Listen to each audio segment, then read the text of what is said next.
Now, my name is Prateek Agrawal. I'm one of the co-founders at Ivy and plus Prateek Agrawal. So just call me Prateek. I feel younger that way. Just a little bit about me, since I have already known you guys, so maybe a little bit about me. So I've worked in the industry I've been working in the industry for last 16 years or so, okay, something like that. And I'm a computer science engineer, so computer engineer. But it was a donkey years ago, okay, late 90s. And I've done my MS in operation research and MIS, Management Information Systems, from Texas, but that was also in early 2000. Okay, and since then I have worked. I mean, I worked mainly in the US in a couple of top big five consulting firms, management consulting firms, focusing on financial data management, financial data clients. Basically, some of the clients that I worked initially now cease to exist because of that 2008 meltdown that we all had in the financial industry in the US, right? So yeah, but so I worked a lot in the domain of solving problems which where there is data. And now since then, I've worked with a lot of different kind of clients. I've worked with the largest tobacco manufacturer in India, largest steel manufacturer in India, some Honeywell, Fortune 50 manufacturer of the world.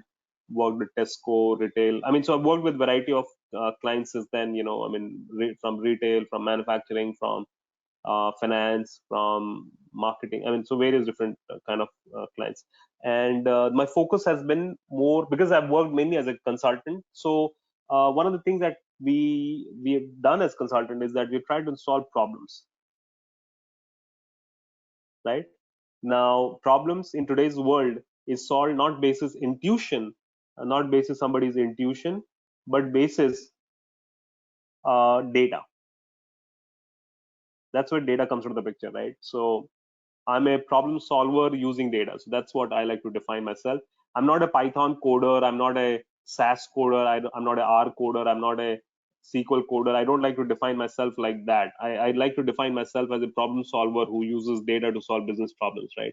Because ultimately that is what people do with data science, right? I mean, they don't use all these cool tools or languages which are there in the industry just for the heck of it. They use it with a very simple purpose, which is to solve business problems, right? So that's what I will try and do here as well. I'm going to give you a flavor of a business problem that we'll try and solve. 2 hours is not enough to maybe take you through a Python code or a SQL code or anything like that. But I can tell you, coding or the language part of it, the computer part of it, the programming bit part of it is probably the easiest thing that one can learn. Not because I'm a computer engineer and I'm saying this. Forget about it. I've been more of a business person since then. Okay, I told you, right? Late 90s is when I did computer engineering. So it's a very, very long time, a long time ago. And in the last so many years, we at Ivy we have trained so many people who have come from MBA background, MSc in economics, even BCom, BBA background. Uh, those people have had absolutely nothing to do with computers beforehand, right? But I can tell you from our experience that programming bit is probably the easiest thing that is out there to learn in data science. Okay, what is more difficult is to create that approach, create that problem solving mindset, create that logical problem solving mindset, which is very, very important in data science. Okay, so that's a very, very important thing that you have to build aptitude to solve business problems, to understand what is the meaning of data, what is the application of data. Okay, and these are the questions which I have seen most of our students who do not end up clearing the interview rounds. This is where they falter, if they falter, not on the programming bit of it. I can tell you we are pretty good in explaining, and because then that's very simple, right? 1 plus 1 always be equals to 2 in a programming world, right? Whereas in a logical, in an aptitude world, in a problem solving world, 1 plus 1 may not always be equals to 2, so it can be fuzzy in that nature. So that is why this is one of the very important things that you got to learn. Now, uh, generally I ask people what are the questions that you guys would want me to address in this session. Okay, this is a very, I've got an agenda. Definitely I've got an agenda. However, forget about my agenda. I want to actually talk about what is it that you would want me to kind of cover. So what questions that do you think I should definitely address in today's session? Any such expectation that you guys have?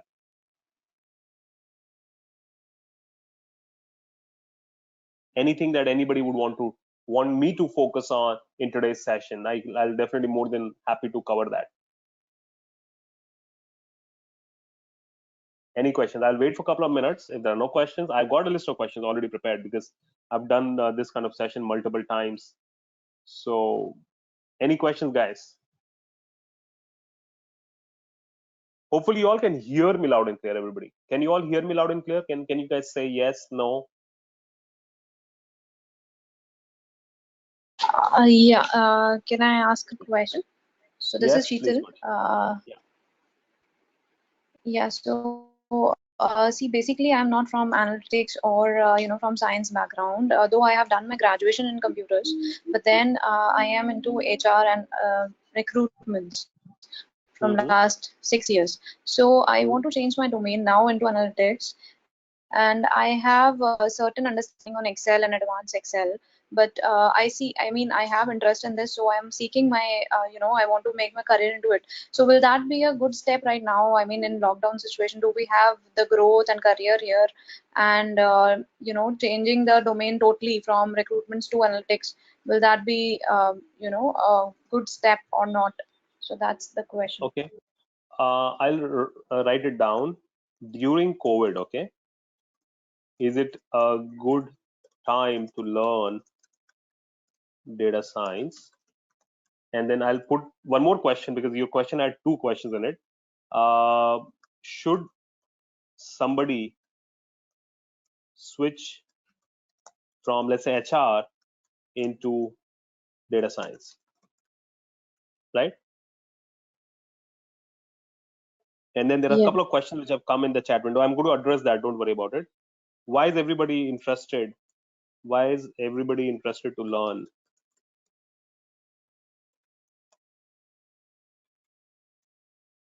data science? Okay. Why is everybody interested to learn data science? Very good question, I think. Why? You may cover career transformation. Definitely. So I think these are career transformation questions only.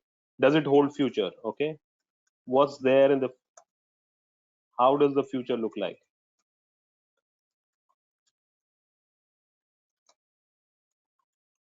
Okay. How to make a career transition?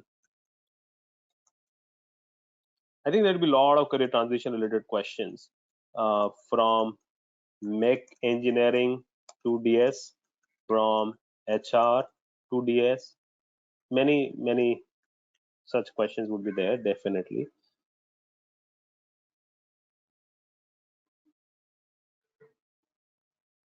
Yeah, I mean, current jobs. See, it's not about current jobs because there can be current jobs about accounting, accountancy. There could be current jobs about data storytelling. There could be current jobs about selling. It's not about any jobs. It's about data science jobs. Yes, we'll talk about it.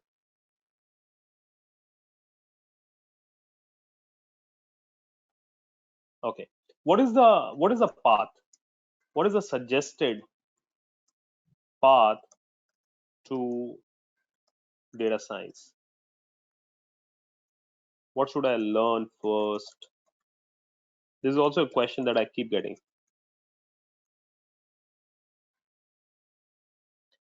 Undergrad in statistics to DS. Okay.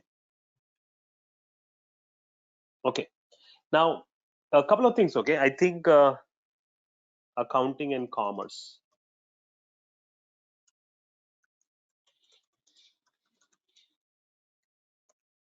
Okay. Okay. So I'm assuming everybody knows kind of what data science is, right? I mean, so data science is about using data to solve problems. So for example, suppose I'll give you a very simple example. Suppose you want to buy medicine and there are three pharmacy store right next to each other, like how we see in India, right? It's a very common thing. So this is pharmacy store one, this is pharmacy store two, this is pharmacy store three. They're right next to each other, right? But you see that in one of these pharmacy store, let's say in P2, there are a lot of people standing, waiting, even waiting outside. A lot of people, right? Even though it's a regular pharmacy store, right? But in just one of them, there are just too many people, and just there are couple of people here, there's just one person here. So now you're wondering why this particular pharmacy store has so many people, right? And you have to make a decision, which pharmacy store should I go to? So how will you decide? So you're just thinking, you just came out of your car or your bike, or or maybe just came out of the bus, and you're now thinking, which pharmacy store do you go to? So you would feel that, what, there are a lot of people here. There are very few people here, and there are very, very few people here, right? So let's say if you have time, you will say that, all right, I am going to go to P2. The reason being that there are a lot of people here, so that means they must be doing something right, right? Or maybe you have something else in your mind, and you say that, what, I just have to buy a Vicks VapoRub gel, right, which is a common medicine. For that, I really do not have to be worried so much. It's a very cheap medicine, maybe 20 rupees or whatever it is, and I do not have to be worried about going to P2 and wait in the line, because it seems like there is a lot of wait time, right? So I'll just go to P3, right? Because this guy probably doesn't have a lot of people, so I'll be in and out very quickly, right? So there is a decision that you made, and the decision that you made was basis the data. The data here was the number of people waiting in P2, number of people in P1, and number of people in P3. And also the data was, what is it that I wanted to buy, right? I just wanted to buy a Vicks Vapor, right? Which is a standard product, branded product. I do not be worth, so there'll be MRP, and the brand is pretty good. There is not much of counterfeit happening. So it's very simple that I had to make a decision, right? Now, this is what data science is, right? You had some information, some data about these three choices, and you have to make a decision, right? Now, imagine you're buying a phone. Imagine you want to buy a phone. Now, sorry, I'll just do a control C. You want to buy a phone.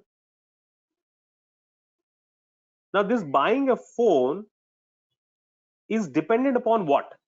What do you think it depends upon? What would it depend upon? Buying a phone would depend upon what? Anybody? Specifications. Specifications. Okay, so you will say buying a phone is a function of features, or and price, and discount, and brand. Feature, P is price, D is discount, B is brand. Aren't these the things that you consider while buying a phone, right?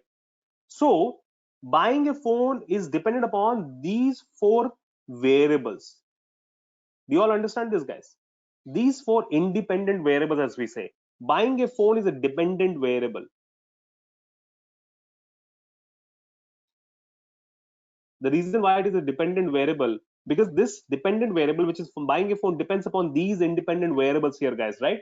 Now, based on historic data, suppose if I'm a seller, I'm Amazon, not just a normal small seller, but I'm Amazon, right? Which sells probably millions of phones every year, right? Now, if you're Amazon, you sell millions of phones every year. You have a lot of data, historical data available to you, right? That people of certain age, certain demography, from certain place end up buying these kind of phones, right? So what you have done is, basis the past data, you have created a model. Now, what is this a model? So this model is not that model which walks on the fashion ramp, right? This model is really nothing but an equation, right? And the equation is that this dependent variable by a phone, which is a function of so many f, p, d, b, right? You will say that you give 70% weightage to price, plus 10% weightage to brand, plus 15% weightage to features, plus 5% weightage to discount. And this may vary depending upon what segment of phone that is. Now, how did we get this average of these values or coefficients for these independent variables? How? Where did we get this from? We got it from historical data. Do you all agree with me? Right? So based on this historical data, we have created a model. Model is really nothing but an equation. Based on this historical data, we have understood that people make decision or of certain kind of segment of people who are buying certain segment of phones. Let's say you're buying this. Let's say this is valid for anybody who is buying a phone between 10,000, 10K to let's say 15K smartphone. Okay, this equation may change for different category of phones, right? So this is a function of these four parameters or four variables, and these are the weighted average for these variables. And based on this, right, we can predict what is the likelihood that a phone would be bought or not bought. Let's say there is a new phone that is launched by OnePlus. Now OnePlus phones are a little more expensive. Let's say new phone launched by Redmi. Although you should not use Chinese devices these days, is what we keep hearing. But let's say Redmi has just launched a new phone. Now Redmi phone is somewhere around 12K, so it falls in this particular bracket. And then you will say, using this equation, which is valid basis the past historical data, you will say what is the likelihood that this phone will be bought and in how much quantity over the next 3 months, next 6 months, next 1 month, next 1 week, right? So this model becomes the brain of this data science decision making process, right? So you will not rely on your intuition, then you will rely on this equation. Do you understand this, right? So in data science, ultimately what we do is that we try and come up with this kind of a model, right? And so when you keep hearing about model, so model in data science is really nothing but some combination of variables, right, which helps us to make decisions. Is this making sense? Now this is called as a supervised algorithm, and the reason why this is called as a supervised algorithm, because there is a dependent variable available to us. There is a dependent variable available to us. Then there is something called as unsupervised algorithm.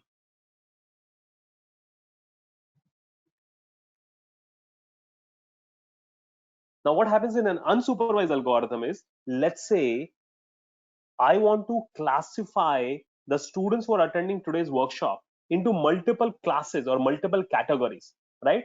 So I will say that, okay, can I classify them basis something? What do you guys think?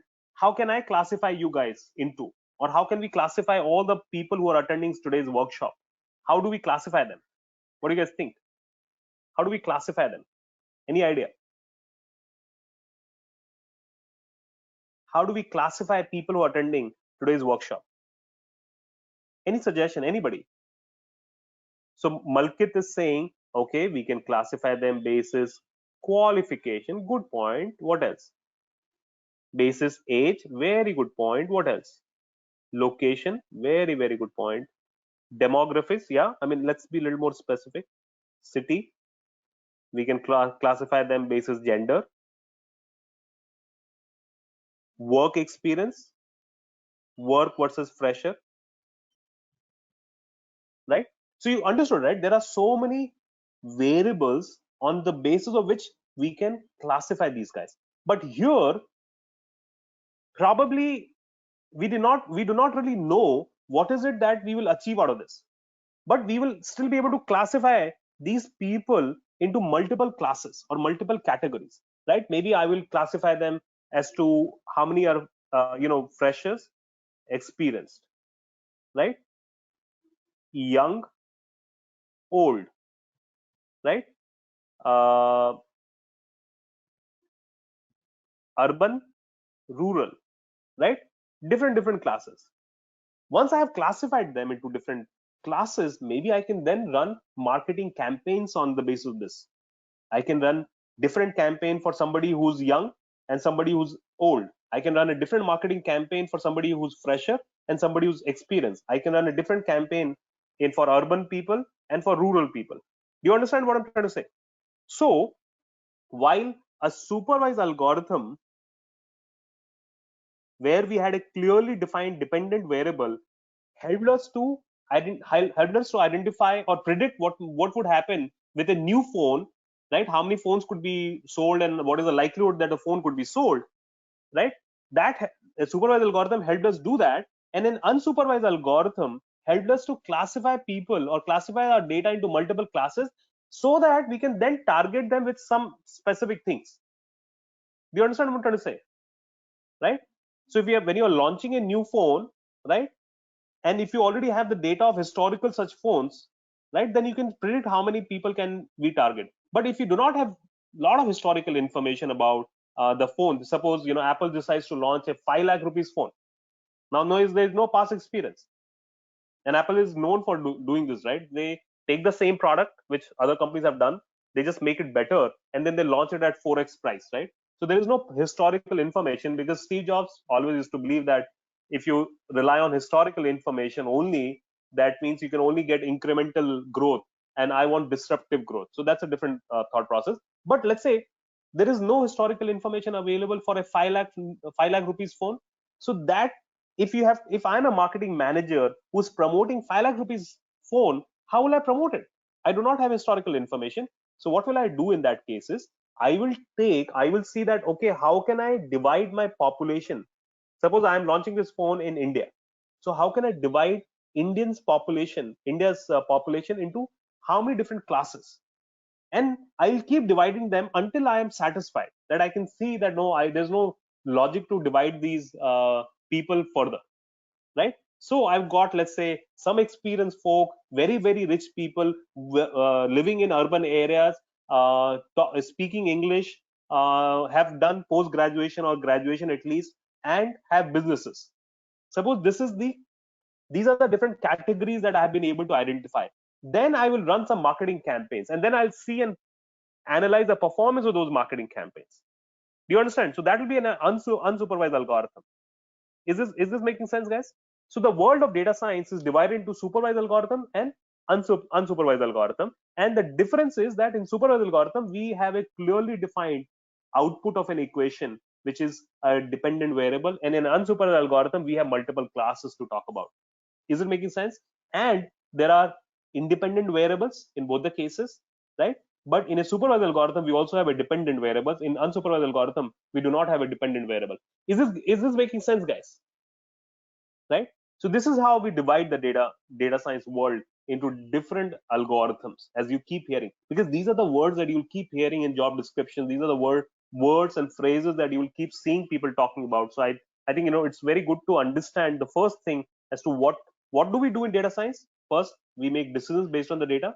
And how do we do it? That we use algorithms, right? And the algorithms are divided into couple of couple of classes. One is supervised algorithm, second is unsupervised algorithm, right? We'll talk more, if the time permits, we'll talk a little bit more about the specifics of some of the supervised algorithms and unsupervised algorithm. Now let's come back to the question that you guys had asked. During COVID, is it a good time? If I were to ask you this question, during COVID, what are the services and the products that you used constantly when you were at home? Can anybody tell me what are the services and the products that the world was using even when they were at home, and they were spending money on it?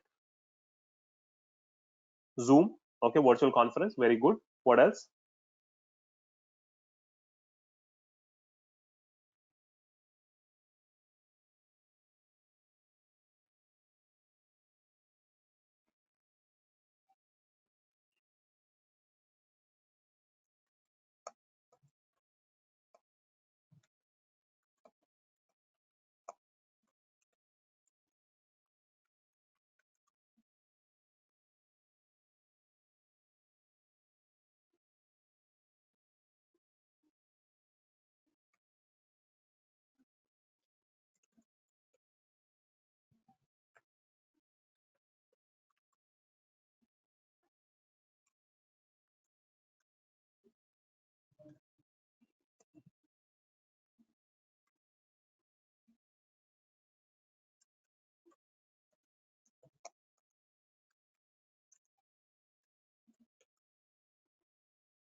These are the things that you guys have said, right? Masks, sanitizers, Paytm.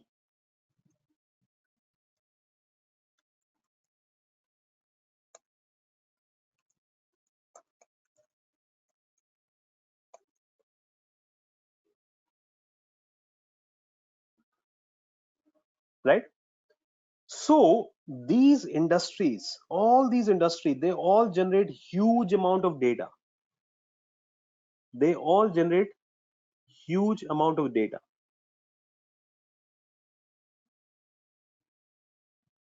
And all these industries, if you notice, right, like Amazon, when you go to Amazon or Flipkart, right, what do you notice first? They say they show you recommended products. How do they show recommended products? Basis the historical information that you have, right? Basis data science.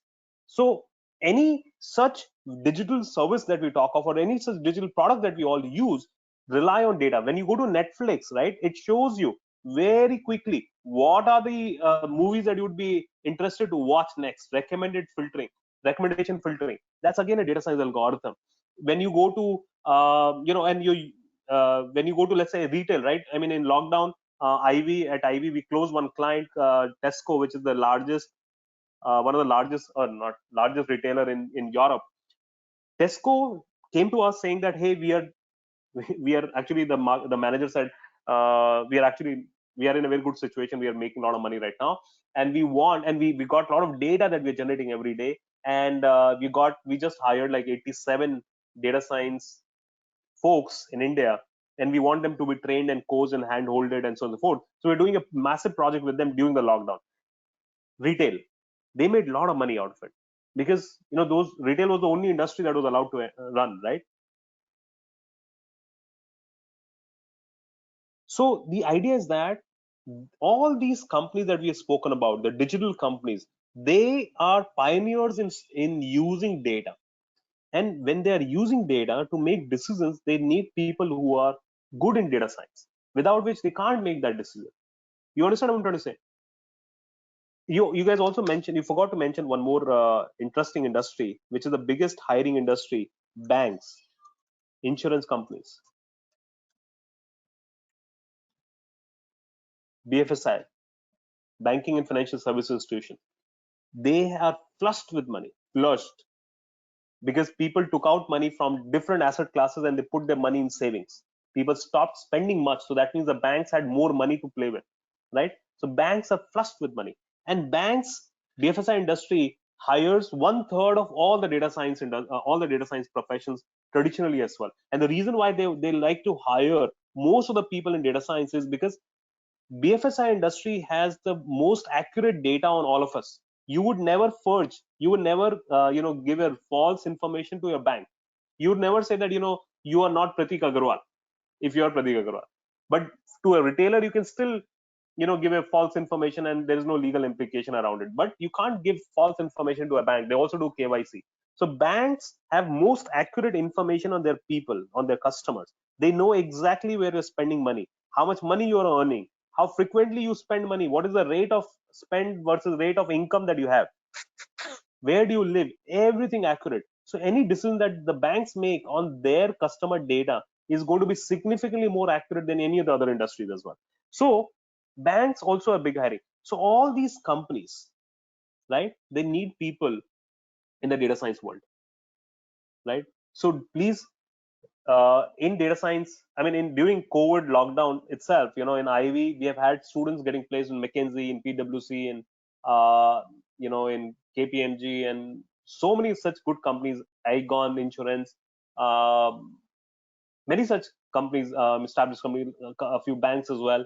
The reason why, and we were also a little surprised, when that was happening. The reason was very simple, right? I mean, these companies that we're talking of, they have exploited the situation, or they were in a stage, they were in a state where they were at advantage. Does make sense?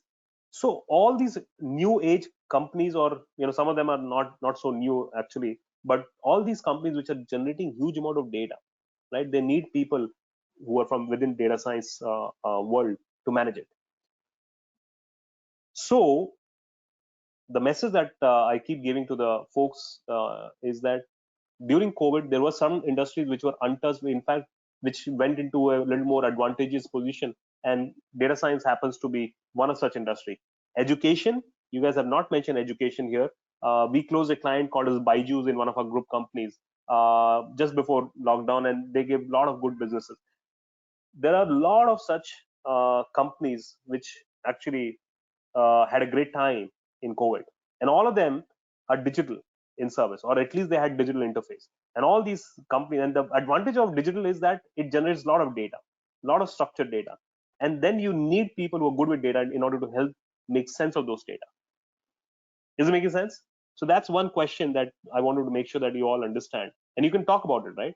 And why is everybody interested to learn data science? It's a very simple thing, you know. So the first time that I personally heard about data science was in back in 2003. There was a company called as ZS Associate. It's now in India as well.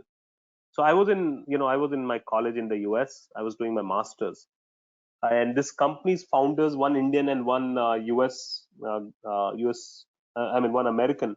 Both the guys were PhD from Chicago School, University of Chicago, and the information session. So they had come for information session in our college, and I remember that Indian guy, the one of the main founders, he said that decision sciences. That was the first time I had heard of this word called as decision sciences. His lines were exactly this: that decision sciences in the next decade will become computer science of 90s. Meaning, what computer science used to be in 90s and early 2000s is what decision science will become. And the reason being that everybody is going to stop relying on intuition and people experiences, but will start to rely on data and facts to make decisions, whether it is business decision or whether it is personal decision. Nowadays, one of my dream projects has been that I work on a smart wardrobe, whereby I just stand in front of the wardrobe and I ask, hey wardrobe, please help me decide what should I wear today. And why can't the wardrobe decide for me? Because the wardrobe knows how many clothes are inside. If the wardrobe is connected to my Google Calendar app, then Gmail app or Gmail Calendar app, then it can know that, okay, what are the main appointments I have today, and who all I met in the last few days, and who I met last time. And it could actually help me understand that, do I need to wear the same clothes or not wear the same clothes? So he said the next decade and a half would be of data science or decision sciences. And the idea and the reason why why people are running behind this decision sciences or data sciences is that any company, whether it is a small company, medium-sized company, large company, or any person, whether you are using smartphone, the moment you use a smartphone, smartwatch, anything smart, right? Anything smart in product, all these products, smart products, have to recommend decisions. And in order to recommend decisions, they need to design these algorithms. And who will design these algorithms? They need people to design those algorithms. So, and all these companies which are making decisions, irrespective of their size, they all have to rely on making accurate decisions. And the most accurate decision can only be made if you're using your data. And you see, what has happened is that because of the advent of computers and then smartphones and then very high, very fast-paced internet like 4G and 5G and whatever we are talking about nowadays, because of these three phenomenons, right? We are generating huge amount of data. Whatever data that we have generated in the last 2 months or last 1 month has been 3 times more amount of data that we generated in the last 3 years. So yeah, I will highlight the age parameter also, Abu. Uh, so what happens is that you got you got a world that we live in now where we all generate huge amount of data. Even during COVID time, the discussion that every day that we used to have is that how many, so we were every day we were having discussion, what is the mortality rate, what is the recovery rate, how many new cases, how many recovered cases, and so on and so forth, right? So the world is getting very used to use data in different ways, different walks of their lives. And that's the reason why you need people who can talk about data, who can work with data, who know how and what and when of data, right? So that's the reason why all the opportunities areas, a lot of opportunities areas are coming in data science world. The world is becoming smart, the companies are becoming smart, and the main definition of becoming smart is that people use data. Let me show you one small image, and that probably makes sense as well here. you see, the difference between these analog products which are right over here versus these digital product is that these digital products are smart products. That means they can recommend decision. They can recommend decision. So what is the definition of a smart product, right?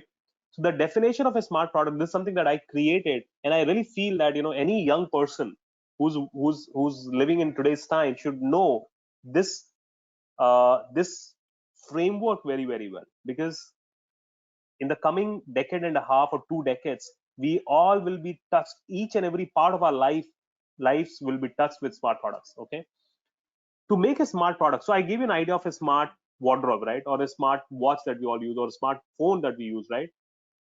How do you make a product smart? Let's say you have a fan, right, which is running in your room, and you want to, right now it is very dumb, right? You have to decide, you have to go to the regulator, and you have to decide, whether you want the fan to run at 4 or 3 or 5, I mean speed of the fan, you regulate it, right? Why can't the fan regulate by itself, right, depending upon the temperature outside, depending upon my preference? Because fan and I've had a relation, right? I mean, I've been under this fan for probably a few years, so fan knows that I like to run the fan at a particular speed on a particular day at a particular time of the week, right, or at a particular time of the day.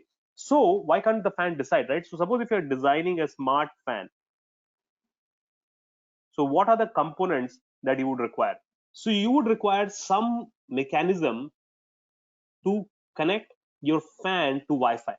So one of our clients is Tata Steel, and we are helping them build IoT infrastructure. They're getting a lot of people getting trained on IoT or Internet of Things, because they want to monitor, they want to create these, or they want to connect these devices and machineries that they have in their manufacturing plant to internet, so that they can generate data. So Internet of Things, that means you need a Wi-Fi that you will put into your fan, right? And these Wi-Fi chips are less than few dollars these days. So you embed this fan with the Wi-Fi chip so that it gets connected to your home Wi-Fi. The moment it is connected to your home Wi-Fi, now it becomes an IoT device or Internet of Things device, because your fan is now in the internet backbone. The moment it is on the internet, then it will generate data. Data. What kind of data would the fan generate? Anybody? What kind of data would a fan generate? Anybody? What kind of data a fan would generate? Any idea? What kind of data would a fan generate? Okay, so user is saying JSON. I don't care about the format of data, but I'm, yeah, RPM. Malkit is saying rotation per minute, right? RPM. Very good. Electric consumption. So electricity consumption. Average speed. Good point. All these are going to be the data, right? And maybe a few more. So all this data that is getting generated, and maybe the fan has a few sensors, and it can sense how many people are there in the room. People in the room. And it has some sensor to take the temperature of the room as well, right? So what is the temperature of the room? And similarly, it is connected, let's say it is connected to a weather app online, and so the temperature outside, right? All these data is going to get generated. Where would that data be stored? One option is that you have a storage device in the fan, but then that would make the fan device a little more clumsy and more expensive. Rather, through Wi-Fi, when it is connected to the internet, you connect it to a cloud database. A cloud database is a database which is hosted on the internet, right? Just like your Google Drive. Like we all have used Google Drive or OneDrive to store our pictures, our files to share with others, right? So this cloud is really nothing but a database which is hosted on the internet, right? So you got a database which is hosted in the internet. So I mean, Google has a big data center, Facebook has big data center, LinkedIn has big data center, Amazon has very, very large data centers. So the data is getting stored in the cloud, and then once the data is stored in the cloud, then what do you do with it? So there is huge amount of data now. You want to give this flexibility, this access to the data to the user. So this is where the app comes into the picture, the application that we all use on the phone or in our computers.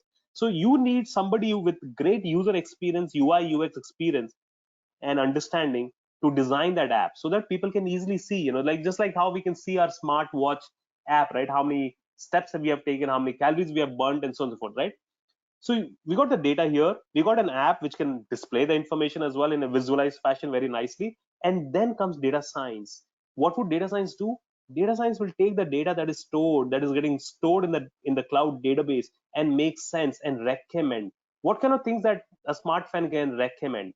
The decision that a smart fan can recommend, guys. What do you guys feel? What kind of decision that a smart fan can recommend, guys? Any idea? What decisions can it recommend?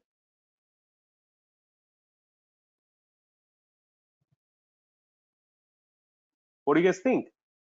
What can you recommend? One of the very basic decision that it'll recommend is at what speed should the fan run at, right? Adjust the speed. That's right, Arbu. So it'll basically adjust the speed, right? Fan, nothing else. Just one simple decision, which is to adjust the speed. And that recommendation is going to come basis the analysis of these algorithms, these parameters. Remember we discussed supervised algorithm, right? We said there is a dependent variable which depends upon some variables. What are the variables and what is the dependent variable here, guys? Anybody who can tell me what is the dependent variable here? What is the dependent variable here? What are we trying to predict? The speed is the dependent variable. That's right. Whatever we recommend is the dependent variable, guys. Okay, this is the dependent variable which we are recommending.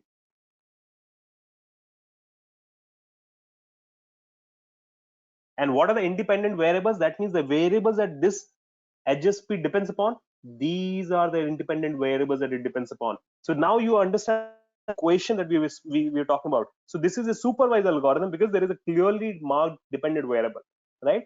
And there are clearly marked independent variables, right? So you saw that how data science algorithm came into use in building the smart fan, right? Now, if you are a data scientist, you are the person who would actually tweak and create this algorithm. Does it make sense, guys? Right? And once all these four components are there in a product, that it is connected to the internet, so it becomes IoT. It is connected to the internet and it's generating data, and that the data is getting stored in the cloud, right? Cloud database, and it has a great user interface or a app to adjust or to display the information in a visualized fashion, backed with a data science algorithm to recommend. That's when this becomes like this becomes a smart product. That is the definition of a smart product. And one of the very famous computer visionary, Mr. Carey, he said a couple of years ago that the mainstream data science product or the mainstream AI product, artificial intelligence product that we all will be using. Like for example, in today's time, we all use smartphones, right? It's pretty ubiquitous. Everybody has it. Maybe it is a 2,000 rupees smartphone or a 200,000 rupees smartphone, but everybody has. A lot of people have smartphones, right? So smartphone is a ubiquitous smart product that everybody is using. So his point was that the smart product that the AI product that everybody will use from 15 to 20 years from now has not been invented yet. So you still have a lot of opportunities. I still see a lot of dumb products. My lights are dumb, my fans are dumb, my geyser is done, my boiler is dumb, my Wi-Fi, my microwave or refrigerator is still dumb. Although I can see some of the smart refrigerators coming. I just recently bought a new washing machine. I replaced a 15 years old washing machine in my house.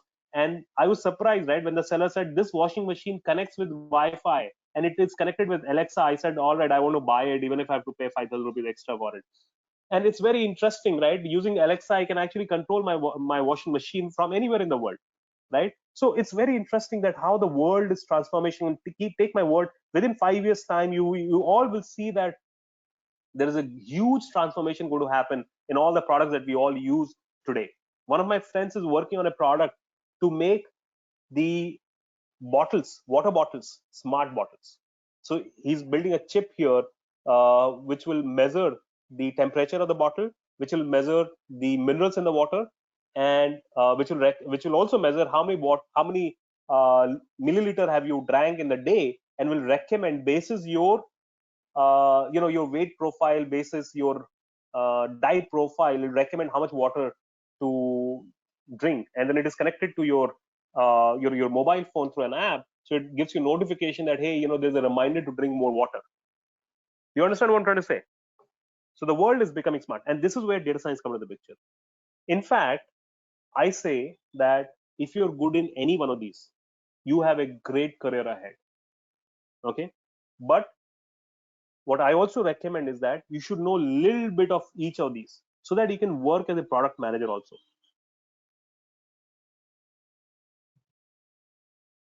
A product manager is a person who can work on IoT, cloud, or has understanding at least of IoT, cloud, user experience, that means app and data science. He's not an expert in any one of these because there'll be people who will be working in each one of these different domains. But a product manager is somebody who can control a team and manage all these things in a product. Does make sense, guys? Any questions from this? Yeah. Now, do you get a picture as to how these algorithms like supervised and unsupervised algorithm, how data science fits into building a smart product? Is there any confusion as to what a data scientist would do then? Now,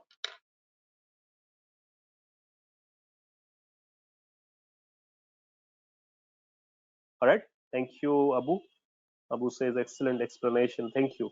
Now, I want to talk about a couple of more questions that you guys. Transition from here, from different backgrounds to data science. I've spoken about all these skills, right? That a data scientist is supposed to do. What are the main skills do you think a data scientist should have? What do you guys think?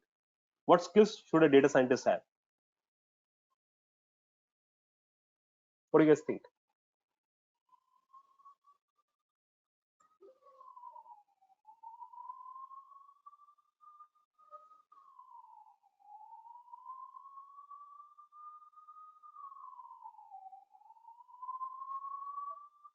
What skills do you think the data scientist have?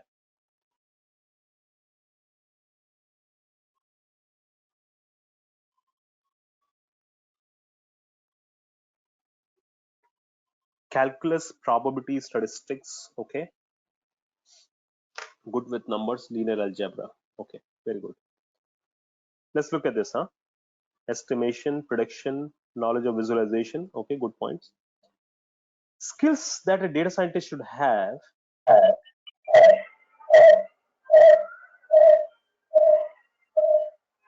Lily, I'm going to mute you because there was echo from your mic.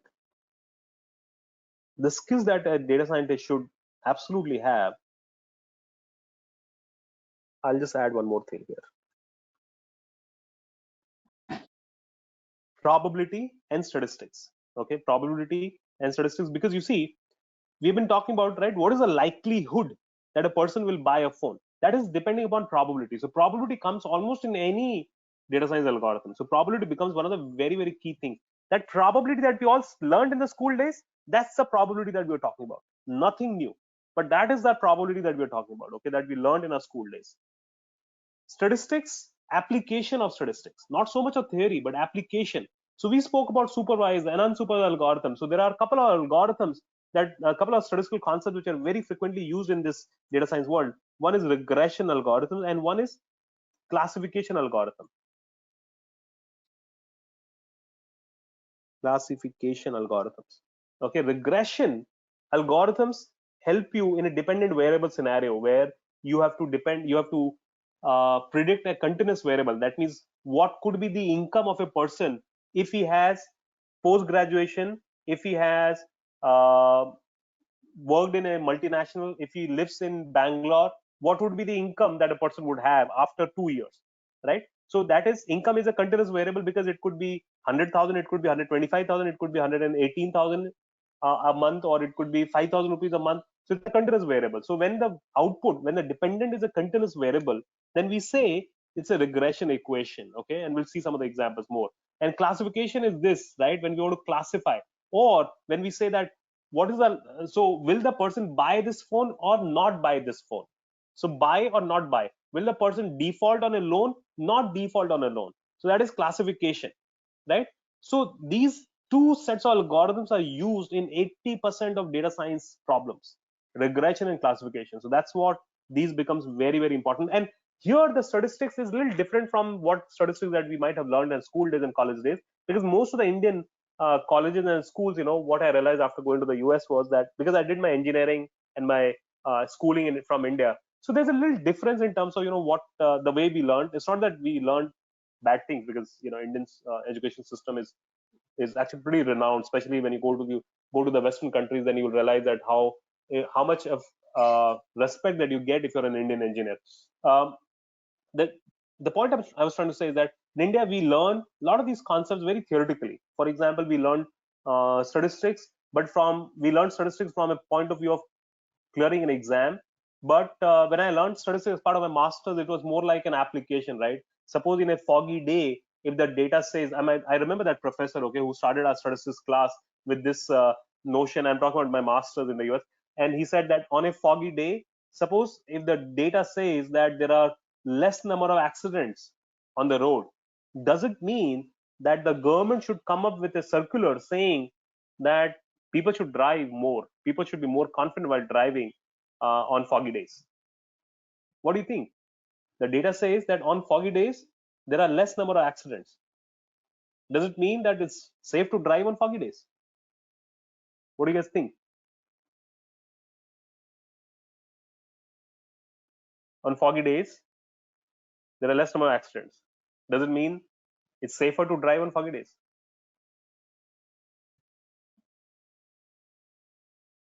Somebody said no. Suparna said no. No. Why are you guys saying no? When the data is saying, and I have been saying that data is right. What are we missing in the data?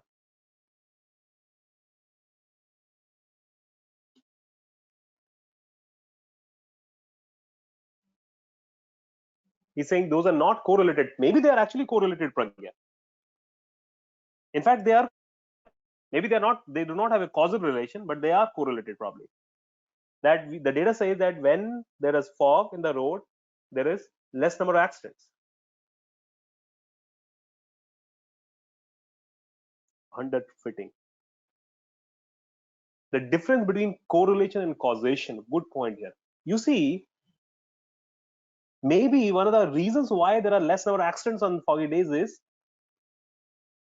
all right, guys, I just want to ask, forget statistics. Some of the people are talking about, a lot of statistical terms. I don't want to go because, not everybody probably will be aware,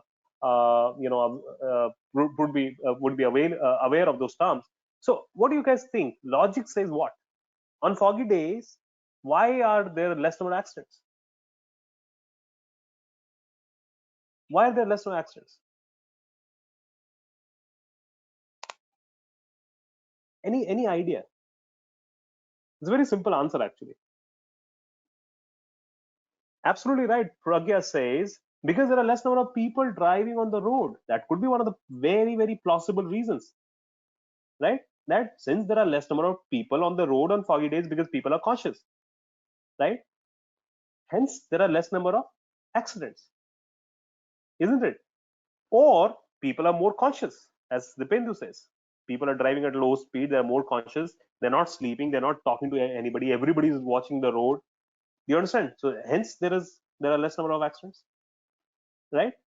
So statistics from an application of application is what you need to know in data science. Not statistics from an application of, okay, I want to learn how to drive this equation. That may also be important, but not as important as understanding that how do I apply this concept of statistics to solve what real life problem. And this is where, like in this particular case that we spoke about, the foggy days example, the difference between correlation and causation comes, right? That somebody, a butterfly is here in India and there something happening in the space, right? This may be correlated, but not, butterfly flying in India doesn't cause somebody doing something in the space. Do you understand? So statistics is a very application oriented subject. It's a subject which is more like art than science, I say. The reason is that in art you can actually visually see everything, you can touch and feel, it affects people. Statistics has application on everybody's daily life routine, right? When you open your wardrobe to decide which clothes to wear, right? Now, if you're married, like, of course, I've been married to my wife for last 12 years. So I can almost say with confidence that today what she will wear, although it's very difficult, but still her wardrobe may be filled with clothes. But I know her preferences for certain days. If you're not going to the office, she has some preference. If it is going to be hot, she has some preference. You understand? And this is basically the data that I've seen because I've been married for the last 12 years. Does it make sense? So statistics has great application. I chose my wife. Oh, well, in the sense, I proposed my wife after doing some statistical analysis on certain parameters. Don't ask me what, but I did that.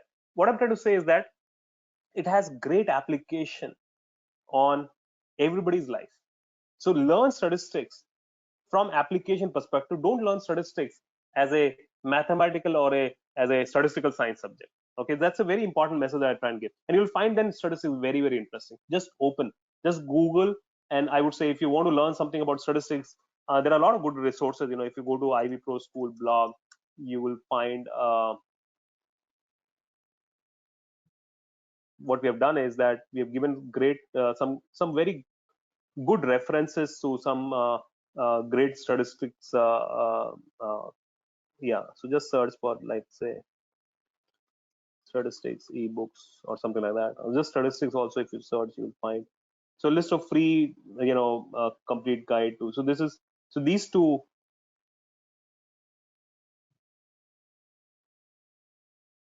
resources are great, right? Online reading resources for analytical statistical concepts is one of my favorites. So what we have done here is that we've listed out some of the very, very interesting statistics books. For example, this one, okay, one of the best. uh, why I like this is that this is visual in nature. Go with something which is visual in nature. Okay, visual statistics, especially if you're new to statistics. Okay, the reason, uh, well, they've changed it. Okay, they have changed this one. Maybe the company got acquired. Uh,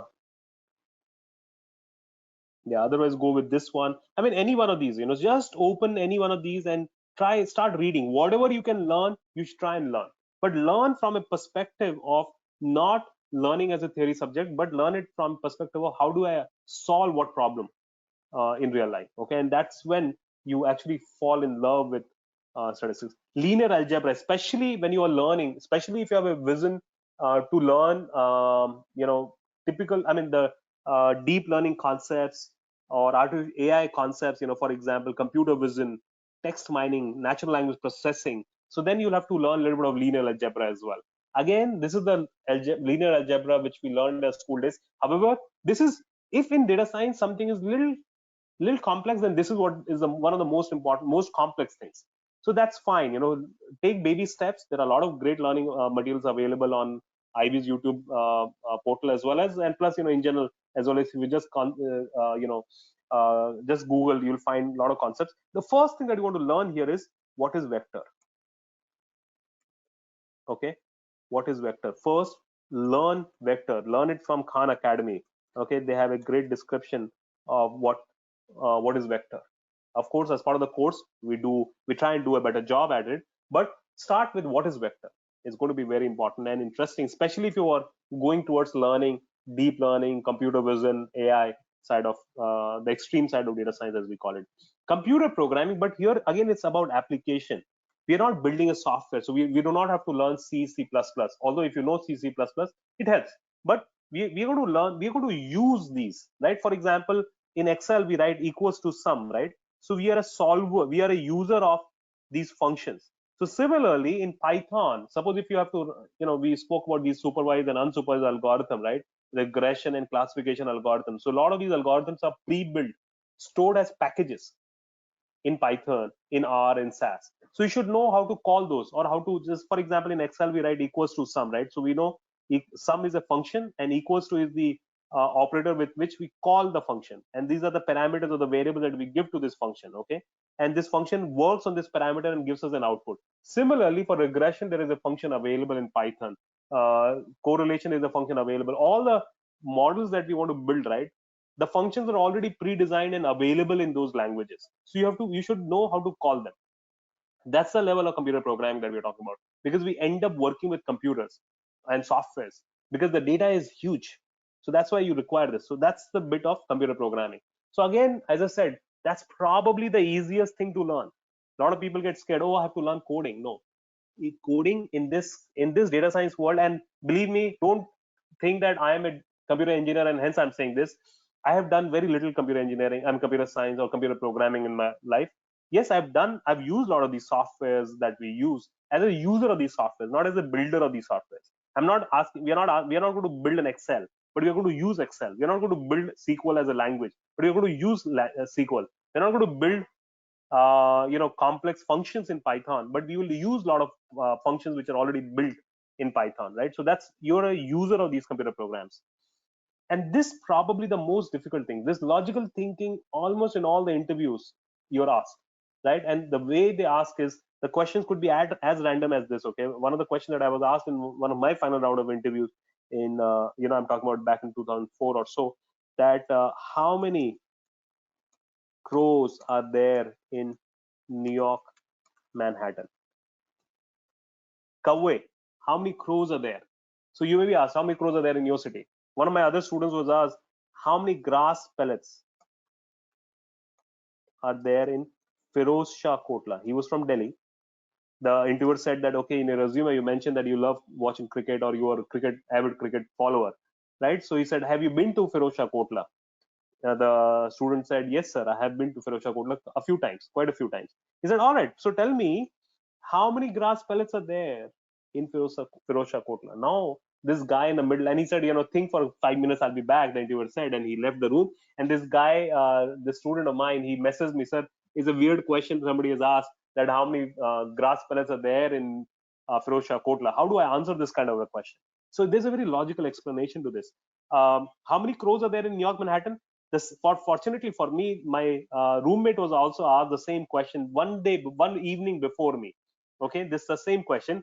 He said very proudly that there are 100,000 crows in New York, Manhattan.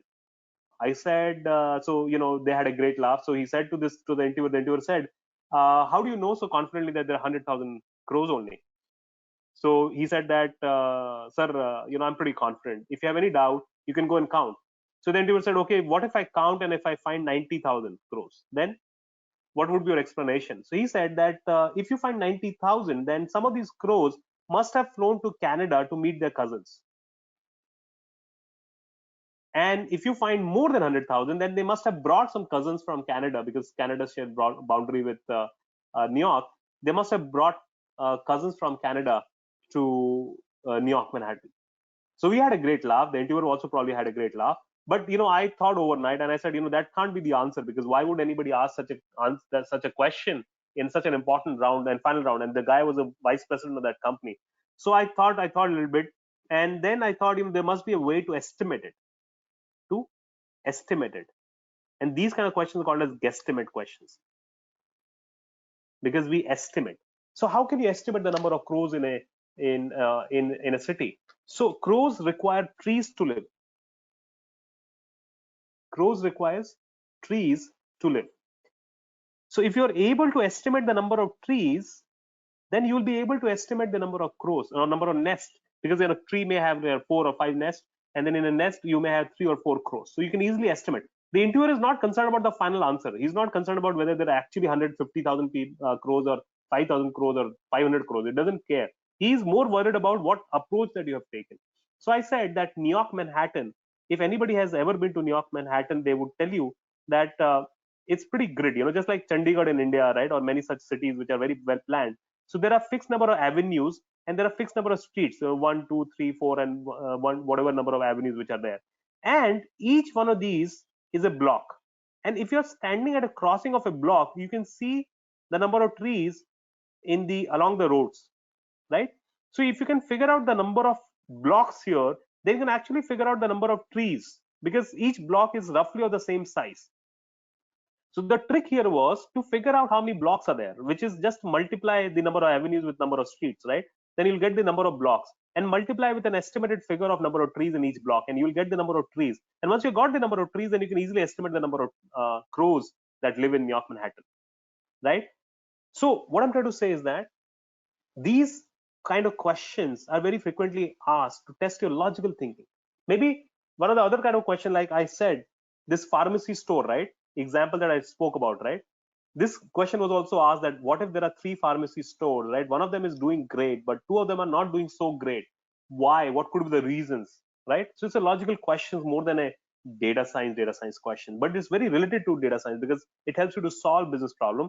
It also helps the interviewer to understand how well you can think through a problem and how good you are in basic number crunching. Yeah, so that's what, I mean, typically if you ask me how do you, because this is one of my favorite areas as well, because I've been a consultant, so that's one of the things that I love to do. These kind of guesstimate questions are solved using two things. One is you have to identify the constraints. So the constraints can be supply or demand. Two kind of constraints are there in such logical problems: supply or demand. In this particular case, in case of the trees, what was the constraint? Was the supply constraint or was the demand constraint? What was the constraint, guys? Here, what was the constraint? Anybody? In the example of how many crows are there, what was the constraint? Was the supply constraint or the demand constraint? The constraint was supply of tree. I get the point. Meaning, if you have more trees, there'll be more crows. Do you understand this? Now, one of the other question that's a lot of times interviewers ask is, suppose you like to go to a particular KFC, right? KFC sit down restaurant is your favorite restaurant, right? So they will ask how many or how much or what is the average monthly sales of your favorite restaurant. Maybe it is KFC sit down restaurant, right? What is the average monthly sales of your favorite restaurant?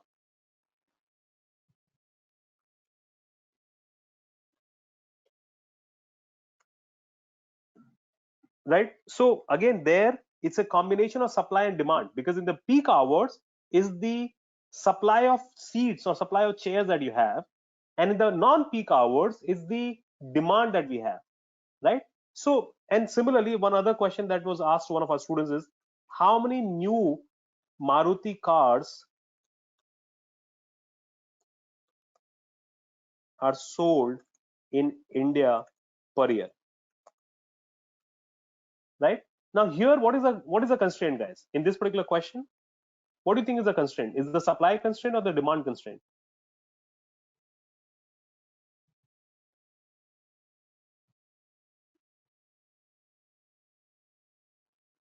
What do you guys think?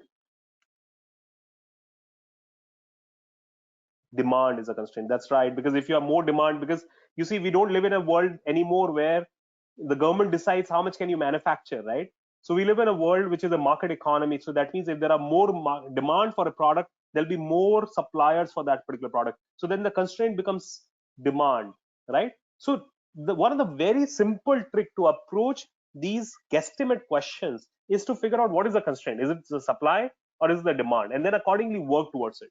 A few other things that I always tell people to work on these logical questions is that know a few things, right? Know India's population, India's and US, some demography data. So population, GDP per capita, meaning income per capita. How much do we earn? Like in the US, the per capita income is around $45,000. So convert this into either dollars, keep it in the US dollars, or convert it into Indian rupees. And in India, the typical GDP per capita is around $5,000 or something like that. So no GDP per capita, no literacy rate, right? No number of people per household, no income levels. Okay, income levels meaning what percentage of people earn how much of income in US or in India. So why am I saying India? Why am I saying US as well? When you are in India, Indian, because you see what happens is most of the projects that we get in India, most of the projects that most of the data science consulting firms get in India are from the US. Okay, so 60% of the projects are like from the US, right? So that is why it becomes important to know, the US demography.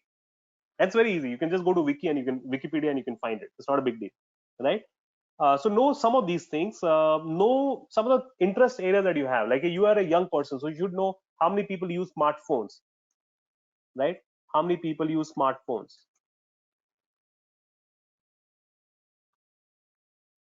right? How many people use cars? So you should know these kind of data. If you know these kind of data, it becomes very easy. Not that you need to know exactly, just some percentage figures. Okay, it helps otherwise. If you don't know, that's fine. I mean, you can always work it out. And nobody is going to actually question you on if you do not have the accurate data. Nobody questions. Nobody cares about it, right? I mean, the interviewer was not worried as to how many crows are there in the city. The interviewer was more worried about the approach that I was taking. Does make sense? So these are some of the things that we tell people to work on logical thinking. One of the other things that I recommend people about building logical thinking skills is that just like how you cannot build muscles overnight by going to the gym and spending 8 hours, right? I say that similarly, you can't build strong logical skills by just reading a book. You got to try a little bit every day. So that is why what I recommend as a learner to anybody who wants to build logical thinking is that you go to pharmacy stores, you go to multiplexes, you use a lot of these services, you go to restaurants, you use roads, you use taxis, you use Ola, Uber, all these things where you interface daily, right? Try and estimate. So for example, if you're using Ola, right, try and estimate how much money this Ola person must be making per month. Don't hesitate to ask that guy, and he'll be more than happy to tell you. He'll be happy to tell you. And I've asked this question to even Panwala guys, that how many people do you serve every day? And you'll get interesting answers, very strong business insights, right? So you'll be surprised. I asked this question, I remember around 8-10 years ago, to one of the Panwalas right next to my house. He's a busy guy, so I asked him, I mean, bhaiya, you are always busy, so how many people do you serve every day? The figure he told me, he said, I serve 1,500 people every day. Then I calculated that one pan costs around 10 rupees, right? And then there are cigarettes, there are other things that he's selling, a lot of other things that he's selling. So even if I just take pan, one pan cost 10 rupees minimum, and then he had flavors of pan, all the way ranging to 50 rupees as well. So I said, okay, 10 rupees on an average as well, and 1,500 people daily, so 1,500 into 10, so that becomes 15,000. 1,500 into 10, 15,000 daily, only by selling pan. And pan is a high margin business, right? I mean, how much a pan would really cost? Maybe 2 rupees, maybe 1 rupee to make the entire thing, 1 2 2 and 3 rupees or something like that. So he's getting 70% of 15,000 rupees every day. Can you imagine that? So almost 10,000 rupees he's earning every day. That's just by selling pan. Forget about rest of the things. Rest of the things, he said, I just keep them. He said, cigarette mein to sir 10% margin hota hai, 8% margin hota hai, 5% margin hota hai. I keep that so that people keep coming to my store. Pan is the main thing that he wants to sell. So you see, what I'm trying to say is that to build logical thinking, build business awareness skill or business awareness logical thinking skill, keep asking yourself these kind of questions. If you go to a pharmacy store, why is this particular pharmacy store doing better? Why there are less number of people, right? You see any data in the news, right? For example, during COVID time, right? If a retail company says that our sales increased by 2%, so why did the sale increase by 2% of this particular retail company while all the other companies faced a problem, right? Try and evaluate these things and do these kind of things every day, little bit. That's what helps you to build that logical thinking. There is no otherwise, there is no other formula. See, I take a class on this, and this is probably one of the most difficult class that I take, which I call the class, the course, the subject's name is analytical problem solving. That's the most difficult thing that I do. It's so difficult. The reason why it is so difficult is that I cover 5 or 6 different varieties of problems in that, cases. I mean, including these logical puzzles that we spoke about today, guesstimates and all.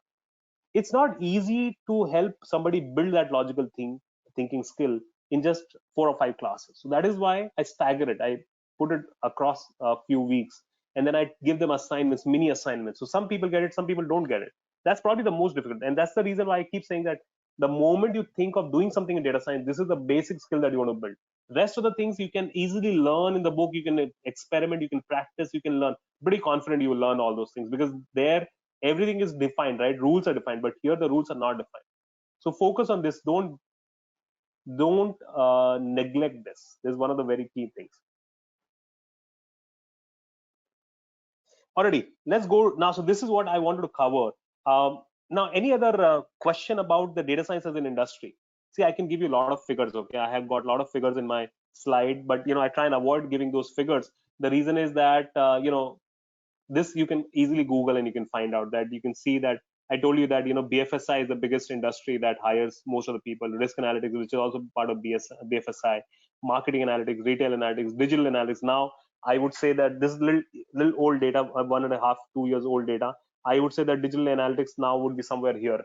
It's becoming very very common these days. Okay, people are spending money on online marketing. People are spending money on online digital platforms. So they want to understand how well they're doing. So a lot of industry data is there. A couple of maybe couple of things that you may want to be interested. This is again a little old data. There are more than 1,000 companies in India which are into data science and analytics. Now it must be more than that also. This was last year's data. There are significant amount of startups, and they pay very very well. Okay, very very well. India has already become a math factory of the world. That means we do most of the data science work across the world. So if you're a young Indian, anything to do with data science, you have a great career opportunity. These are the typical hubs. I'm sure everybody knows. Bangalore has almost 1/3 of overall data science jobs, and then Delhi NCR another 1/3 job role. This area is 1/4 of it. Calcutta, sorry, Mumbai and Pune. Prominent area. Hyderabad is also coming up big time. Chennai is coming big time. Calcutta is improving, but it has, I mean, this is again 2 years old data. It has only 4%. It's improving. I do not have the latest figure, but it's improving. Okay.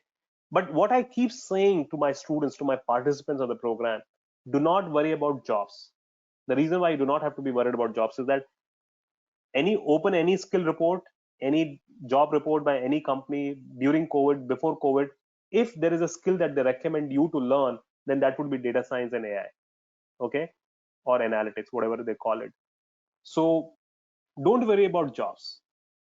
Statistically speaking, our students at Ivy, they get 3 to 5 good calls within 30 to 45 days of finishing the program. Okay, of being certified. Some 15% of people do not end up getting certified. Okay, so you got to work towards getting certified, right? So if you're certified within 30 to 45 days, you get 3 to 5 very genuine interview calls. So if the interview calls are so much, but our conversion ratio is around 78 to 80%, the last time when we measured. So if the interviews are so many, but the conversion is 78 to 80%, then where is the gap happening? The gap happens in terms of preparation. I spoke about, right? There are a lot of skills which are required in data science. A lot of people end up thinking that, I should apply. Don't apply unless you're prepared.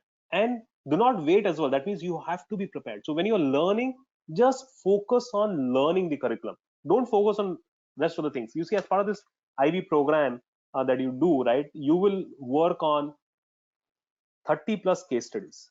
And these case studies are not just dumb case studies downloaded from the internet.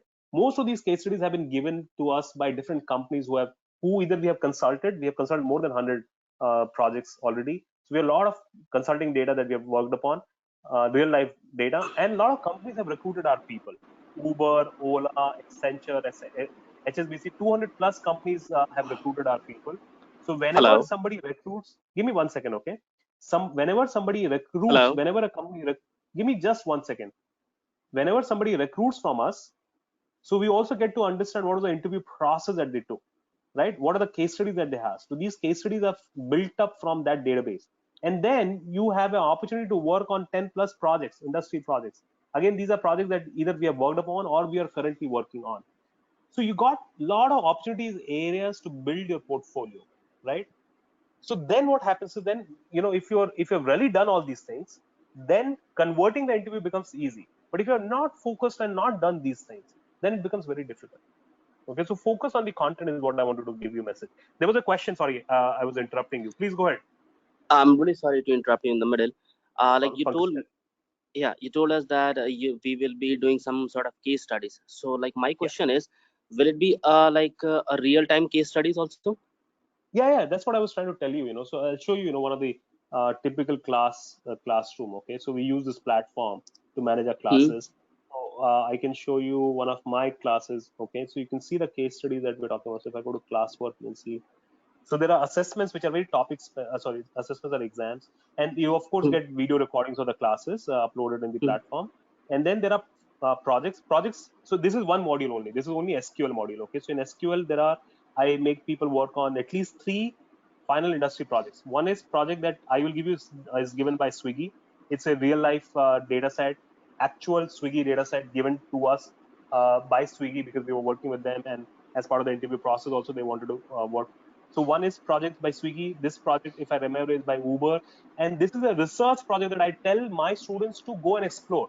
Because you see what happens at times is that many times the interviewers say that, okay, your students have done a lot of projects and case studies, but they have done similar projects and case studies. So what now we have done, started doing in the last 1.5 years is that we have started encouraging people to do at least one research project every course module. This is just one module. Okay, a course package may include 4, 5, 6 different modules, like predictive modeling, machine learning, big data, Hadoop, so Python, R and SQL, Tableau, data visualization, so Excel, VBA. So every module will have projects like this. And then there are case studies. So case studies, you can see there are case studies by. So this was given by one of the companies. I forgot, Harry Potter case study as part of their interview process. Accenture case study. This is a Taxi for Sure, which is an Ola company, okay, acquired by Ola. So this is an Ola case study. So you'll see there are a lot of cases from different companies that we talk of. If I go to an Excel module, you will see cases Again, by. sorry to interrupt you. I'm really Yeah, sorry to interrupt you. Yeah, sure, sure. you told me that that we will be doing some sort of case studies which like of Accenture. Yeah. So like Uh, it will be a real time. That means on this year the case study which we will be getting, which we will doing, it will be the case study of this particular year, or like it has been already happened on the next year or the previous year. What actually it yeah, will be a that real time case. good Yeah, question. I want It's to. a Yeah. real-time question. It's a real-time case study, but we do Hmm. not really control as to when this was done or Hmm. whether it is been done or not. What we get to know is that this is a case study which is given to us by a particular company. Do you understand, Pankaj, what I'm trying to say? Whether this Yeah. is the Yeah. problem that we're solving right now, that we don't know. Like for example, Okay. Swiggy came to us, last month also. I mean, they keep coming after every month and a half. So they gave that particular project, right? So I don't Okay. know whether that particular project is something that they're still solving, they have solved, or when that particular problem was solved by them. That of course they don't disclose to us, Mhm. Pankaj. And as Okay. a Good. student, what you don't care about is I don't care when that particular problem was solved, as long as I'm solving the problem that they actually solved. I understand, but my question was something really different. Yeah, go ahead, Pankaj. Tell me. Yeah. Basically, see, like I have also done some sort of case studies, okay, but like the case studies which I got at this year, that has already been done on 2008 and 12 when I was like getting explored to the company. I just saw that. So that is what actually my question, that the case studies which we will be getting, okay, it will be particular for us for this year, like it's the fresh case studies, or like it has been already done one So, time. so let me ask you this question, Pankaj. Hmm. Again, I Hmm. understand what you're saying. So some case study may have old data set, old data. Some Correct. case studies may have new data. Like for example, Swiggy is very, very fresh. So 2019, 2020 data. Correct. Uber is very, very fresh. So 2018 and 2019 data. But Hmm. how does it matter is my question. It's just a date. What if there are cases where there are no dates? Do you understand what I'm trying to say, Pankaj? Yes. Yes. Do you understand what I'm trying to say? Yeah, When I you got. put problem in your resume, Hmm. the interviewer is not going to ask you that, okay, was this for this particular year or that particular year or some other year?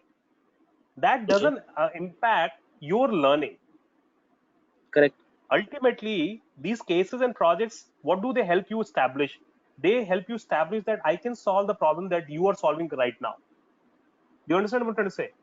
Yeah, Solving got. the problem, the problems are similar or same in nature, right? The data could be X or Y or Z.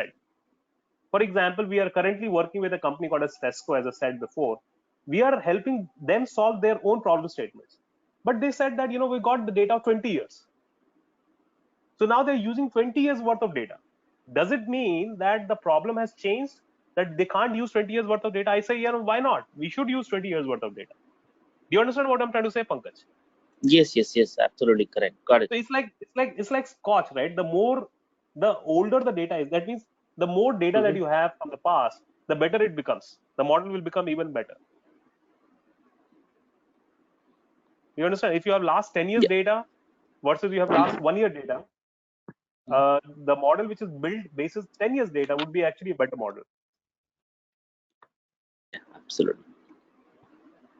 Yeah. So we are in Thank the question and answer session, Abu.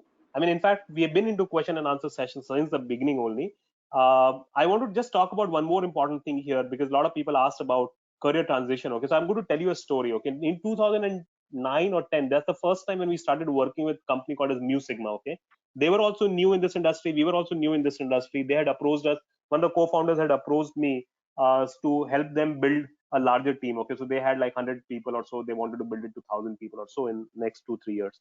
So you see, after working with them for a few months, I realized that they were hiring engineers across the domains. Okay, they were hiring people from economics college, they were hiring people from science colleges like physics honors, economics honors, stats, maths, engineers. They also had doctors as well. So after working with them for a few months, I asked this co-founder of Mu Sigma. I said, hey, Sayan, I see that you've been hiring people from different engineering streams, from different backgrounds, and you're putting them into analytics. So why do you do that? Why don't we create a special degree and we do something like that?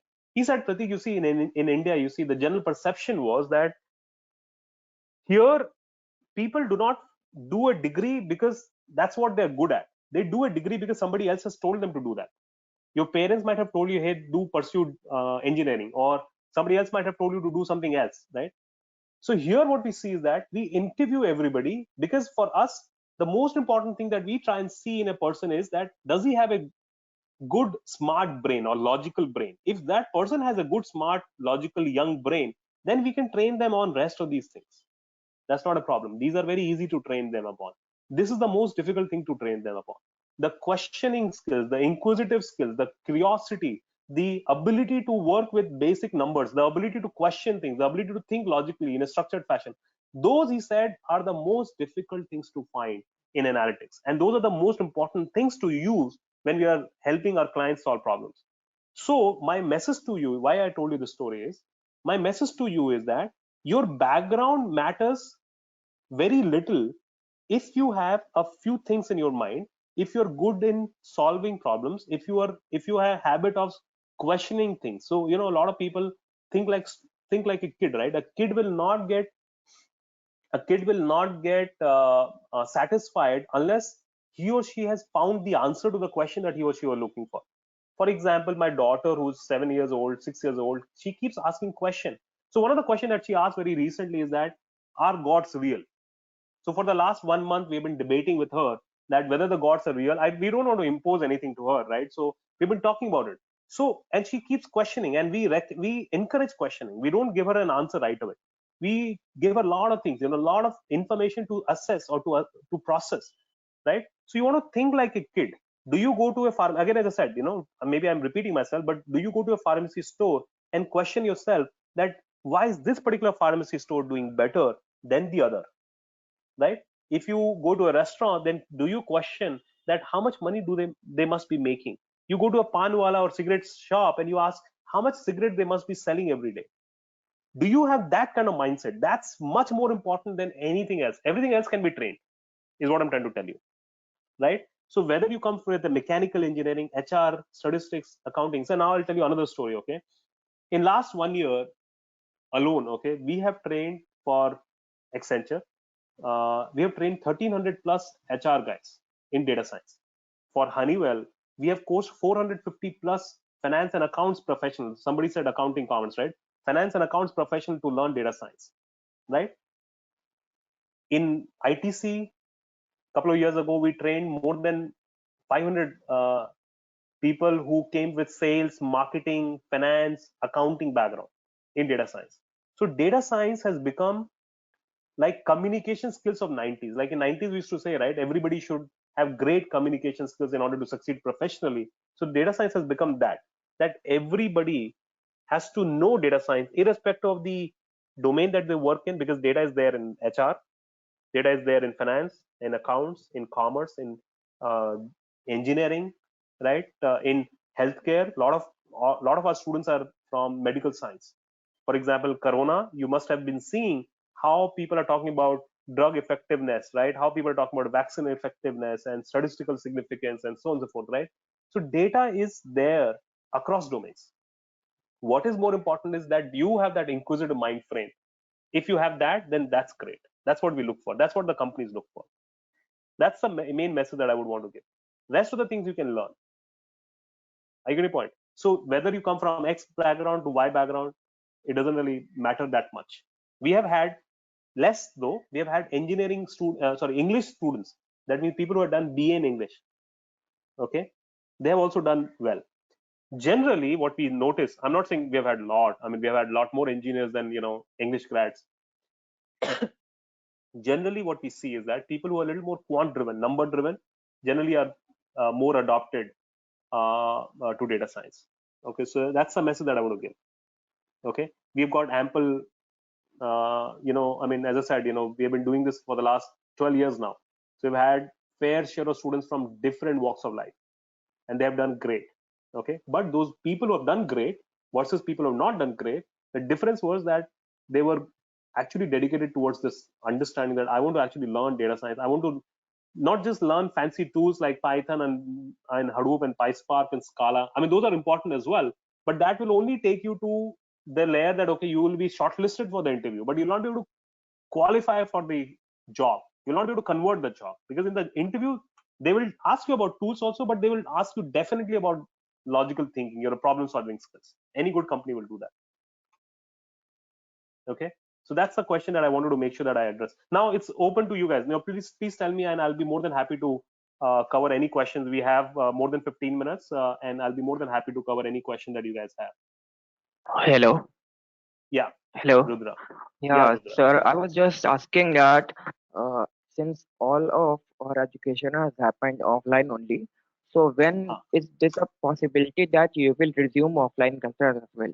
Well, I mean, Rudra, two points to that question. Okay, when would the offline classes start? I mean, see, we have offices across the country in 5 different cities. We have offices. All the offices right now are closed because of government notification. We can't, because we are an educational company, so we can't really open physical offices until we get a indication from the government, and that may happen next month also, or that may happen the month after that. But you know what? One of the things that we have learned in the last 5-6 years, okay, at Ivy, what we do, and we are famous for doing this, is that all the classes. So for example, I'm sitting in my house, right?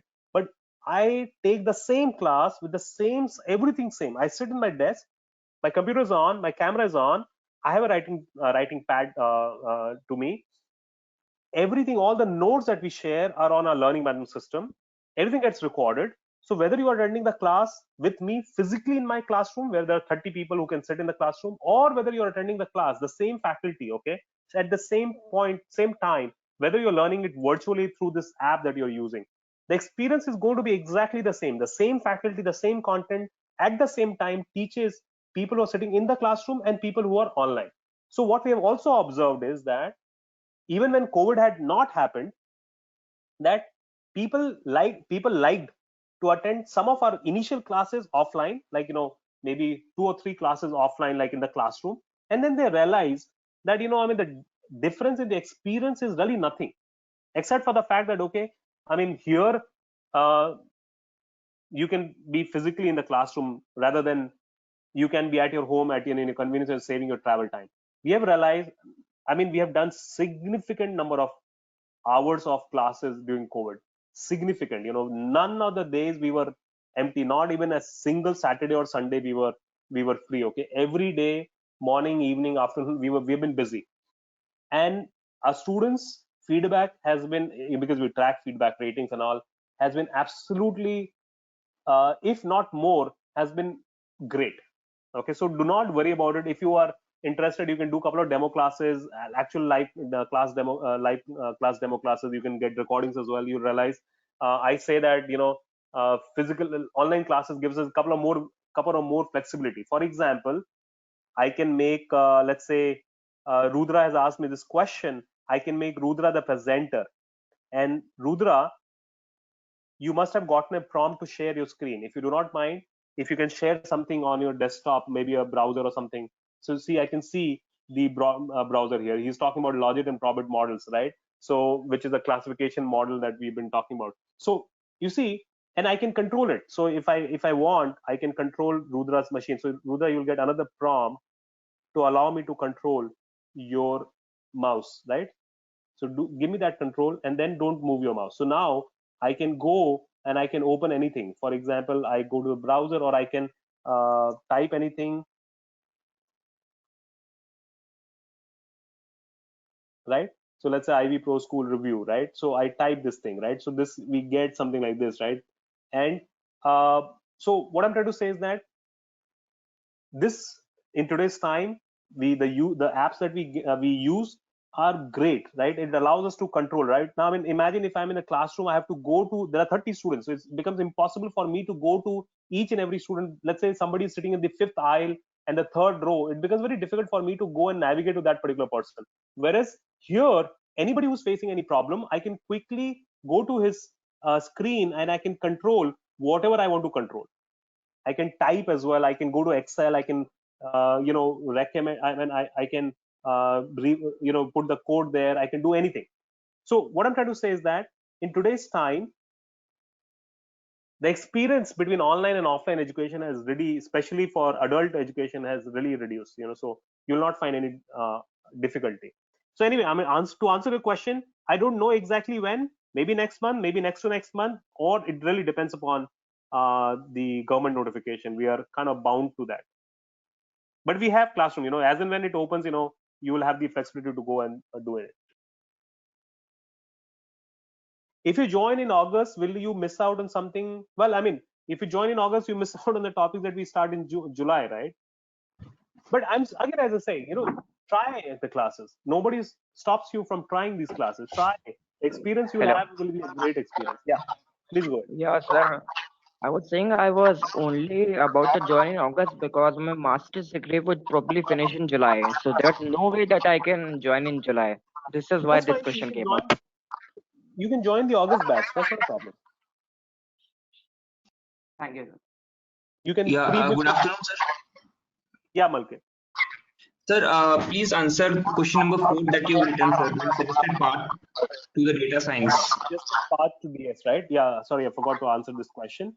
The suggested path to DS for in general, okay? I'm saying let's not worry about a particular profile, assuming that you all are very, very new to this. Sorry, I'm going to mute. I think there was a little bit of background noise coming from Dibendu. So suggested path, the first thing that I recommend is start building your logical skills, okay? So logical thinking skills. That means start questioning things, right? You go to start questioning businesses or whatever you do, right? I mean, in general, right? I give you a lot of examples today. And then this is one way of building logical thing. The other way of building logical thing is other method of building logical skill is that solve a few, so I say 3 or 2 to 4 brain teaser questions, brain teasers and logical puzzles. Just Google for brain teasers. You'll find plenty of them, and logical puzzles. Plenty of them. And I'm saying 2 to 4 only. I'm not saying, solve 30 in a day. These are like, one statement, two, 3 lines questions, okay? And just solve 2, 3. Maybe make a group with your friends, your families, right? It's very exciting, right? It's like quizzing. So do this. This is what you're trying to do, is that you're trying to build your muscles, your logical thinking skills, basically here. Okay, that's the best way to do it. Don't worry about reading a lot of books here. I'm telling you, that's the best way. Now, the second thing that I say is refresh statistics. As I said, I gave you some references today, right? I mean, If you remember, I gave you some references from our blog only. Just open any particular book, okay? I'll give you the reference here again. Open any book from this this particular thing, or if you have any other statistics books, it's fine. Just refresh and learn statistics from an application perspective.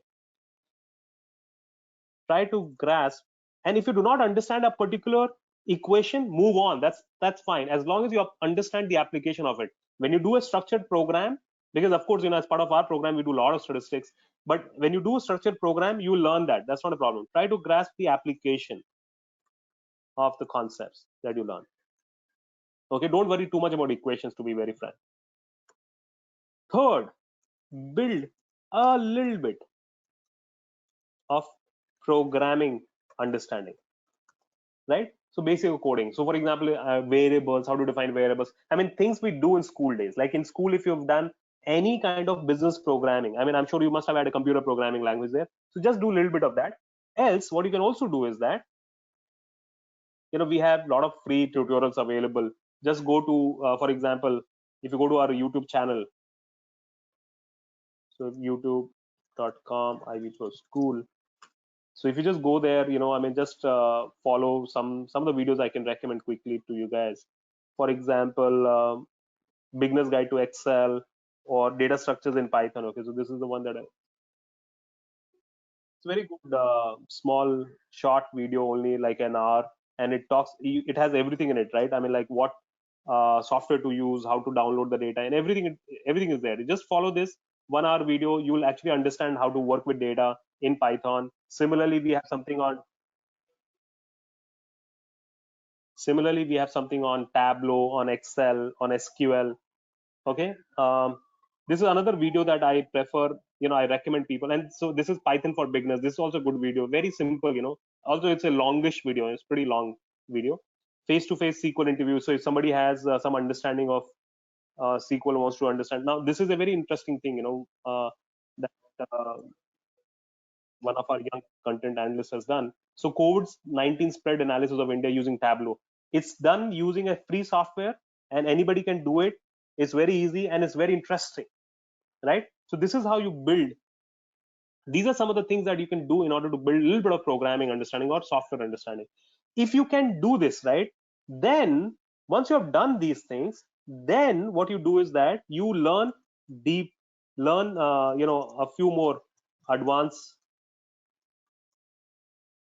predictive analytics concepts, predictive modeling concepts. For example, regression, classification. And don't go to machine learning models yet. Do not, until you are very, very good in these. That's the biggest mistake that people do. And then they get a shock in their life that, hey, they've worked on a computer vision project, they've worked on an NLP project, but they're not able to clear the rounds. And they say that, no, these projects are not relevant. And that, remember, statistics, logical skills, and basic programming, these are the fundamental pillars on which data science relies on, right? So build these, then think of the rest of the things. If you are able to do something like this, great. And then start working on projects. If you're part of the structured program, of course, you don't have to do much, because everything will become part of the program. But if you're doing it by yourself also, then start building projects that you can talk about, that you can mention in your resume. Projects make your portfolio great, and that's a very, very important thing that you want to have, okay, in your resume. So one question is, will there be assessment after completion of the course? There is assessment after completion of every subject. That means every course module. So for example, any data science course that Ivy has 4 or 5 different subjects, Suparna. So you are supposed to get 70% or more in each subject.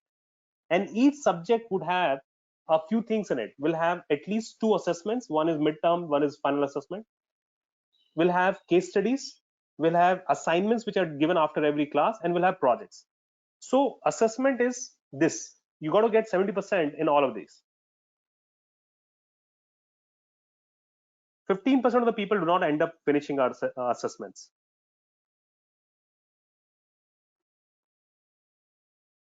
Yes, you can have your Hadoop set up. I mean, you can actually set it up on Google and on cloud as well. Nowadays we promote, you do it in the cloud. That's much better. Abu had asked some questions, how to improve logical thinking we have spoken about. Highlight on the age factor. I mean, you see, unless you are like 50, 60 years old, I really don't. We have trained people who are CEOs. We continue to train people who are, who have 15 years experience, 16 years experience as well in corporate world. So I really don't think, because you see what happens is that, let's say somebody has spent 10 years in finance and then decided to jump to data science. So still there is an advantage for this guy, right? Because this guy can understand finance pretty well. You understand? So that domain understanding becomes very solid. So now with that domain understanding, if somebody gets the data science skills, then it is a good combination to have. So age, unless you really, really are old, right? Or unless you feel very old, that's also an important thing, okay? Really age doesn't matter much, Abu. What matters though is that, okay, how much is your CTC? If you're already in a bracket of 20, 25 lakhs, then it becomes a little more challenging, then you want your skills to be great, not just great, better than the most. And you got to have strong domain understanding as well, like of one particular domain, like marketing or finance or banking or healthcare or retail.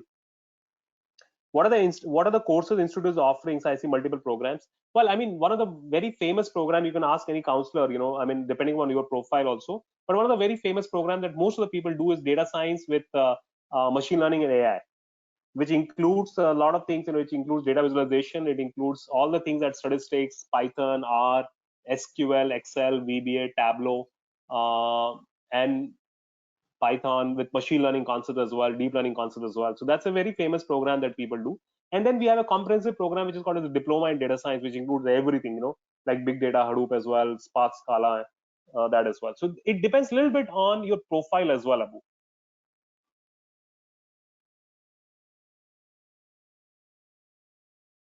Yeah. I mean,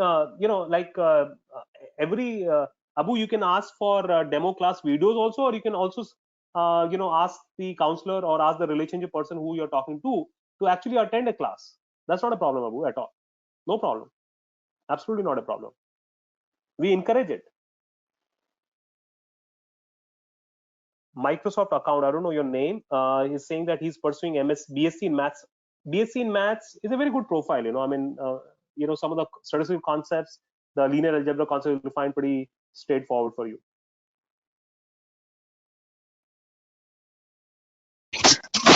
Hello, sir. Yeah, Pragya. Yeah, Pragya. Yeah, so, sir, I'm presently doing my BSc in stats, and I still have 3 years to look out for a job because I'll be Yeah. pursuing my MSc next. So, once I get an understanding of the course, like if I complete it, how can I keep in touch with the subject? And I So mean, how very can I good get better question. at it? Good question, Pragya. And I'll tell, if you take my suggestion, okay. See, I've done engineering, and just after engineering, I did my masters, okay, because nobody was Yeah, there to guide me properly. yeah, In our experience, the BSc students, right, who are yeah. doing BSc in math, stats, eco, or something like that, they have greater chance, Acha, if you have done the course, to get a right. job right after BSc as well. Acha, I recommend that you do the course now and you apply for the jobs just after BSc. If you get a great job, great. Otherwise, you can always pursue your MSc, no problem, right? And all right. I'll come back to your question again. But if you get a job and if you start working just after BSc, and if you work for a couple of years and then after you do your MSc, and then if you do an MSc, that MSc will have greater importance, All significantly more right. important. Then you'll be able to understand All right. that, okay, this is how I had used and understand. This is more advanced concept that I'm learning, and this is how I would have applied it, right? So then the knowledge, the wisdom that you'll get of data science will Right. be significantly more. And then when you actually apply for jobs after your postgrad with a couple of years of experience after undergrad, then All right. the kind of companies that you will be able to attract would be the best companies. That's the best strategy if you still have time in your hand, right? Which you have. Yeah. Now Yeah. coming back to your question, that how do you keep in touch? If you have done BSc now, you would have opportunity to do projects and all these, and especially if you're doing statistics or math or eco kind of degree, right? A lot of projects are from this domain. Don't do a socio-economic project that your professor would otherwise tell you to do in your MSc.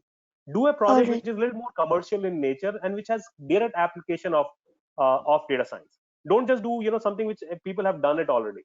Do you understand what I'm trying to say? Most Yeah. of the time, our MSc students in their masters, they have done socio-economic projects, which have very less relevance in the industry. Alright. So sir, So how then do you'll I be able to get do these projects. yeah. Yes, please, commercial projects. How do I Because as these are all part of, I showed you in the curriculum also. A lot of these commercial projects are a part of our curriculum as well. alright. That's Yes right. Bank, Swiggy, Ola, Accenture, HSBC. I mean, there are so many projects that we make people do. So through us as well, you get projects, and That's we right. help you to also get projects. Alright, sir. Thank you, sir. Sure. All right, guys. I mean, we are nearing the end. I've given my email ID. I've given my email ID and I've given my phone number as well. Feel free to reach out to me, and I'm also available on LinkedIn. So if you just search Prateek Agarwal IV on Google, then you will find the first profile on LinkedIn. That will be mine, Prateek Agarwal IV. And feel free to get connected with me on LinkedIn. LinkedIn is the very common platform that I remain very active at, or Twitter. These are the two very common platform that I'm pretty active at. So in Twitter also, if you just search for Prateek Agarwal IV, you'll find me there. And feel free to get connected with me on LinkedIn and on Twitter. And it'll be my pleasure to get connected with you guys. Sorry, we have finished the time, but I'll be more than happy to take one or two more quick questions before I finish it off today. Any question? Yes, sir. Good afternoon. Yeah. Sir, I am a mechanical engineer and I have passed out in 2013. And currently, I want to transition into data science. And I have What have you a been work. doing for the last 7 years? Yeah, actually, I have a work experience of about 4.5 years. Huh. And now I want to. As Dipendu? I have experience in sales background of about 2 years, and in my core sector, I have experience of about 2.5 years. Okay. So now I will change into data analytics industry. So will this be a wise decision? And my age is Hey, now 30 plus. that's fine. 30 plus is not really big worry for me. I mean, that's not a problem. What is more important question here, Dipendu, is whether you like this industry. Don't go into this industry just because a lot of other people are getting into this industry. I spoke about a lot of things today, right? You have to introspect and ask yourself, would you like something like this? Right? A lot of people who are in sales, they say that, hey, sales involve talking to a lot of people. Data science also involves talking to people, but significantly less number of people than sales. I get a point. So those are the questions that you need to ask yourself. Do you have that kind of brain which likes to ask questions? Do you like to work with numbers? Would you like to work with numbers? If you do, then don't worry about rest of the things. You'll always have a safety net of going back to what you were doing because you have had experience. So currently, I am in my core sector. I am doing a job in production sector as a production engineer. Yeah, so in manufacturing, there are a lot of opportunity areas, right? But Tata I'm Steel not. is our client, and Honeywell is our client, ITC is our client. They're all big manufacturers in the world, and they all use data science. Supratim, what was your question, Supratim? Thank you, sir. Supratim, I did not get your question. Okay, guys, last question for the day. Thanks a lot for attending the session. 5 years in software development. Scope to go to the backend based data. Yeah, I mean, Supratim, a lot of people from software development experience have gone into data science. I mean, we have significant number. I mean, probably the largest number of people would have come with software development experience, Supratim. So don't worry about that. Software development is a very related field. Hi, sir. Yeah, Guru Prasad. So can you answer the last question for all of us? Like, as I'll be graduating in another 1.5 month. So I do not have domain specific knowledge in the sense I do not have any prior work experience. So what this do you question, suggest? Yeah, the last one. This question, which skills should a fresher non-BTech learn in order to get into data science? Like, right? My question is quite different from what's written there. In the sense, I do not have a domain specific knowledge in the sense, be it That's fine. development or in the market or sales. So how difficult will it be for a fresher to get into a I mean, data Guru Prasad, freshers, the pyramid is always bottom heavy, right? The expectation from a young person is very, very less. right? The reason is that they come significantly cheaper than an experienced resource. Do you understand what I'm trying to say? So Yes, what sir. they look for in a fresher or a fresh graduate is that, do you have strong logical thinking skills? Can you solve problems? And are you a quick learner? Okay. You should never claim that you're an expert of anything. Don't say that you are an expert of machine learning. You say that, yes, I have learned, I've done predictive modeling, I've solved these kind of problems, and I'm still exploring it. I have great interest. Always talk of your interest like, this is the best thing that you wanted to ever to do. I get your point. So learn. Yes. So these are the same thing, build logical skills, refresh your statistics skills, build a little bit of programming understanding, work on lot more projects, because you'll have time as well in your hand, right? And that's a Okay. basic philosophy, that's a basic framework to focus on. Young people have the time in their favor, right? And the expectations are very less. Okay, sir. Okay, so if you have interest of, if you liked what we spoke about, if you like doing these kind of things, or if you think you will like, then don't worry, then take a jump. It's going to be fascinating. Okay, sir. That was helpful. All right. Thank you. Thank you, guys. Thanks a lot for attending today's session. It was my pleasure to host you all, and hope to see you guys again. Feel free to get connected with me, and don't forget to like our YouTube channel and our Facebook page, guys. You'll find it on Google. Great to interact with you. Thanks a lot for all the intelligent questions that you guys asked. Bye bye. Take care, everyone. My coordinates are given. You can get connected with me on LinkedIn, on Twitter, or my email address is also given. You can get connected with me on there as well. Thank you. Bye bye. Have a good night.